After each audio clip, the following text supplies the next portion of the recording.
খাবার থেকে কি কিডনির পাথর হতে পারে? ব্যাপারটা পুরোপুরি সঠিক না হলেও, সত্য না হলেও আংশিক সত্য।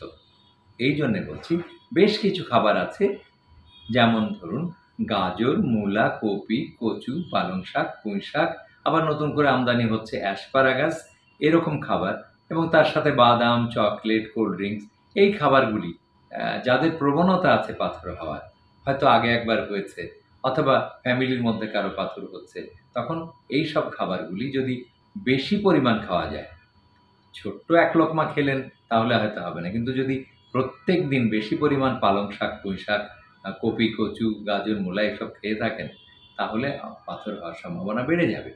কারণ এগুলি মেটাবলিক প্রক্রিয়ার মাধ্যমে, পাথর তো একটা মেটাবলিক ডিসঅর্ডার, এটা বিপাকীয় প্রক্রিয়ার মাধ্যমে তৈরি হয়। কাজেই অতিরিক্ত ভিটামিন সিও যেমন পাথর তৈরি করতে পারে, তেমনি অতিরিক্ত গাজর, মূলা, কপির থেকেও পাথর তৈরি হতে পারে। আর কচু, তারপরে পালং শাক, পুঁই শাক, অ্যাসপারাগাস, এগুলি থেকে তো অক্সালেট এত বেশি তৈরি হয়, এই অক্সালেট পাথরই তো আমাদের বেশি হয়। কাজেই এইসব খাবারগুলি থেকে একটু দূরে সরে থাকা ভালো, তবে একদম নিষিদ্ধ করা উচিত না।